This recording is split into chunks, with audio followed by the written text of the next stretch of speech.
anos, mas já passou por maisons como Christian Dior e Yves Saint Laurent até criar a sua própria marca. Ele debutou super bem. Em 2012, foi convidado pela Câmara da Haute Couture de fazer seu primeiro desfile. E de lá, ele nunca mais saiu. Eu estou falando de Alexis Mabille, o francês que está até hoje no calendário fixo da Semana de Moda Haute Couture. E é com ele que a gente vai conversar. Vem comigo!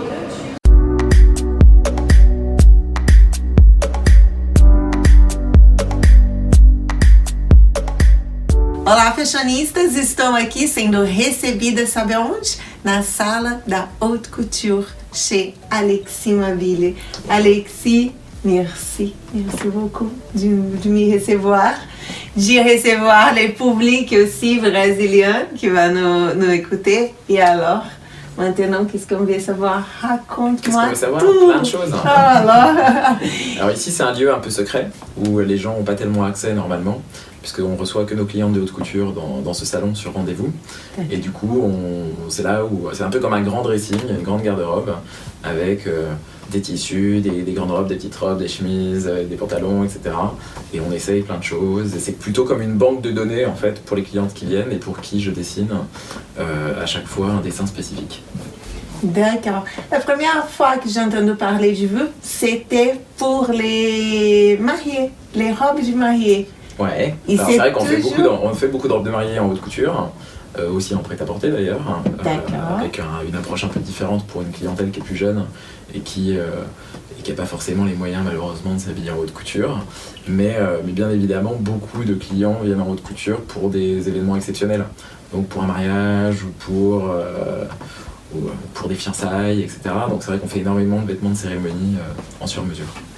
Et quand vous dessinez, vous pensez c'est quelle la source d'inspiration? C'est la femme qui va s'habiller avec la robe ou où elle a fait porter la robe? Alors tout dépend, c'est-à-dire quand je fais la collection pour le défilé, c'est plus égoïste entre guillemets, c'est plutôt des envies que j'ai à ce moment-là.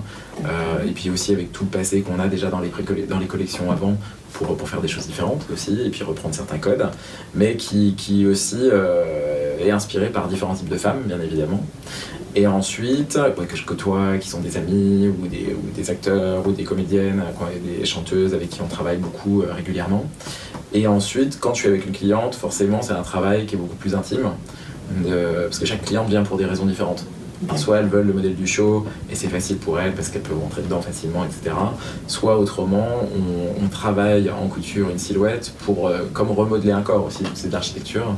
C'est-à-dire qu'on va mettre en avant tout ce qui est le mieux dans le corps et tout ce qu'on a envie de cacher, on le cache. Voilà. C'est ça. Ou on le retravaille. C'est ça, les principes d'image, les femmes adorent. Et alors, raconte-moi un petit peu votre histoire, parce que vous êtes hyper jeune, commencez tôt, et alors, on veut savoir. Je suis si jeune que ça, mais en tout cas, oui, j'ai commencé depuis tout petit en fait. J'ai toujours adoré la couture, je voulais plutôt être costumier de théâtre.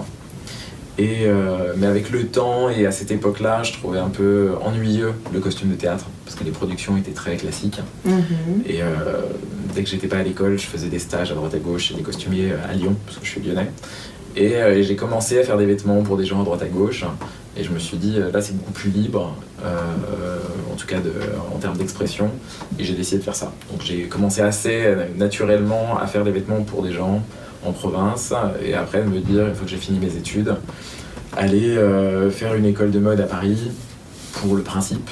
Et puis c'est comme ça aussi que je suis rentré dans des maisons en stage et que finalement je suis resté chez Dior après pendant quelques années avec Galliano. Et après les choses vont vite. Je suis resté presque 10 ans là-bas et à un moment je me suis dit il faut que je fasse mon propre business, mes propres collections, parce que j'avais envie. Et c'est comme ça que j'ai commencé. Il avait aussi une petite passage chez Yves Saint Laurent? Ah aussi, en fait pendant des années j'étais chez Dior, après en fait quand j'ai monté la marque Alexis Mabille, j'ai fait du freelance pour Saint Laurent, pour L'Oréal, pour plusieurs maisons en tant que consultant, mais plutôt sur la partie accessoires, parce que c'est ce que j'ai fait pendant des années pour le groupe LVMH. Donc c'était un peu une manière de voir pour moi que je commençais des petites collections, donc j'avais l'habitude de travailler comme un fou, parce que dans les grosses maisons on est vite sous l'eau, et du coup c'était très facile pour moi d'avoir ces deux entités. Il a l'invitation pour la haute couture. Et alors l'invitation pour la haute couture, c'est fait un peu naturellement. C'est-à-dire que tout le monde pense qu'on a commencé à faire de la haute couture et ensuite du prêt-à-porter, mais c'est pas du tout ça. On a commencé à faire du prêt-à-porter petit à petit, qui était du mixte, donc c'était que des pantalons et des chemises, et après que j'ai développé en une ligne beaucoup plus ouverte. Et ensuite, en fait, on voulait, pendant des années, j'ai pas présenté, c'était que sur showroom, rendez-vous, etc. Et on vendait les collections dans des boutiques à droite à gauche dans le monde. Et ensuite, on s'est dit, il faut absolument faire un événement, défilé. Didier Ludo m'avait invité au Palais Royal.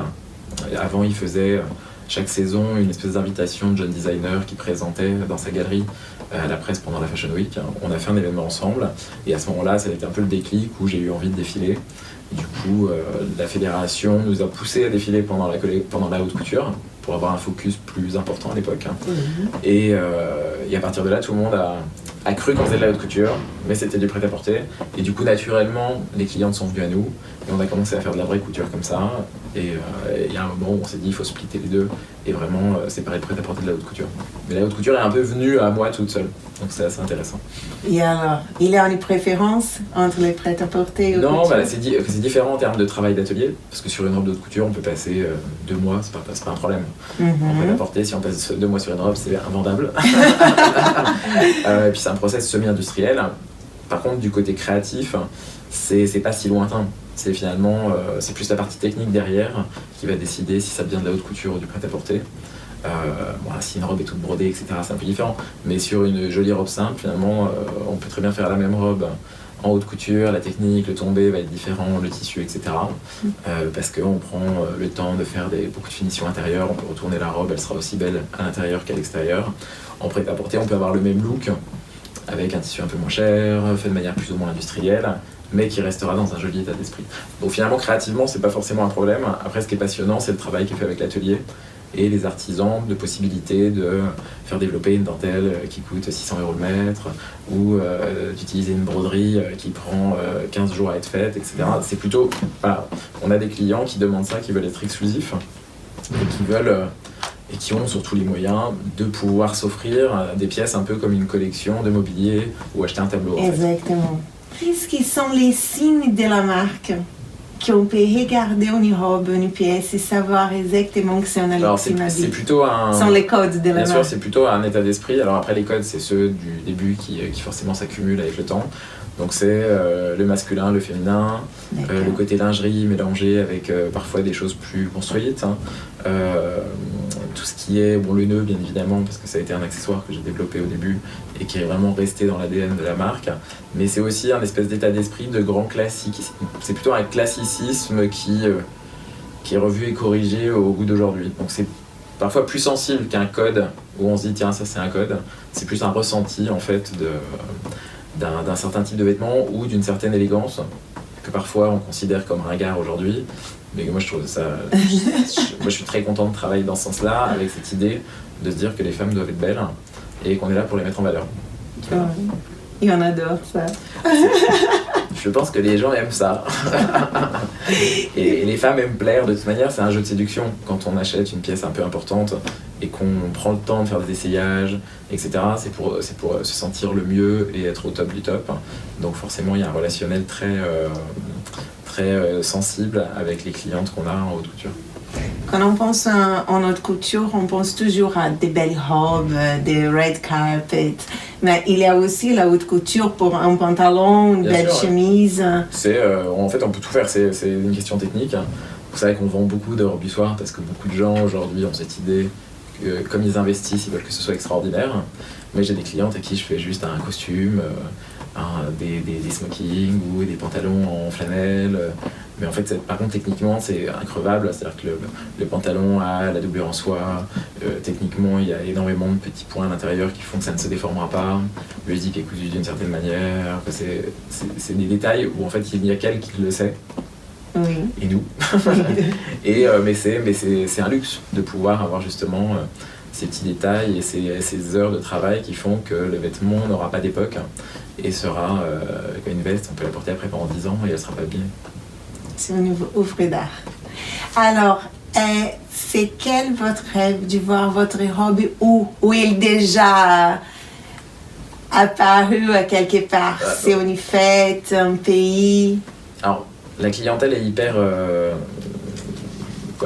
est assez cosmopolite, donc c'est intéressant. Donc après, un rêve particulier, pas spécifiquement, parce qu'on a déjà habillé plein de gens super. Et du coup, c'est plutôt des projets qui arrivent de temps en temps, comme ça, qui sont assez excitants. Projets pour des chanteurs, ou pour d'autres artistes, ou des collaborations. Mais après, le plus intéressant, de toute façon, c'est de voir une robe qu'on a travaillée pour un show, et finalement qui est portée après sur une cliente.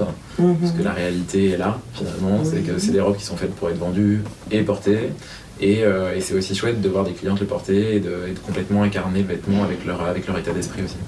Il y a une pièce préférée que vous répétez à chaque saison, en détail? Alors il y a des détails, il y a des finitions, tout le travail d'incrustation de dentelle, où à l'atelier, les filles sont très bonnes sur ce travail-là, qui parfois les gens ne voient pas tout le travail qu'il y a derrière, où on mélange des motifs, etc. Ça paraît tout simple, mais c'est des heures de travail. C'est très compliqué. Après, il n'y a pas forcément une robe, parce que finalement tous les vêtements qui sortent, je les aime bien, sinon je les... et puis ça change selon les saisons, mais c'est plutôt des techniques. Par exemple, j'utilise beaucoup la voilette, qui est normalement fait pour les chapeaux, mais qu'on utilise en détail dans les robes. Certains types de broderies qui sont cachées sous d'autres matières pour qu'elles soient moins brillantes, un peu pour donner une espèce de subtilité comme ça de la matière. Et puis des gammes de couleurs, qu'elles soient aussi bien dans les tons vifs, et à ce moment-là de jouer des choses assez fortes en couleurs, ou tous les tons de blanc, peau, pastel très très délicats en fait, où en fait j'aime beaucoup jouer sur la subtilité des couleurs, et parfois des couleurs qui sont considérées comme un peu bizarres, mais qui sont intéressantes, qui sont des marrons glacés, certains bleus particuliers, des verts chartreuses, des couleurs qui sont pas forcément évidentes, parce que tout le monde a décidé que c'était pas évident, mais en fait qui sont assez sensibles et qui finalement sont assez émotives. Et je crois que c'est ça qui est intéressant, c'est de pouvoir travailler ces couleurs, ces matières de manière assez libre pour une clientèle qui va venir chercher quelque chose de très particulier. Bon, après, si la cliente veut une robe verte et qu'elle la veut en rouge, on la fait en rouge, bien évidemment. Si c'est joli, on n'a aucun problème pour le faire. Mais la proposition de base est là pour faire un peu vibrer les gens. Merci beaucoup, merci infiniment. Merci. Merci à vous.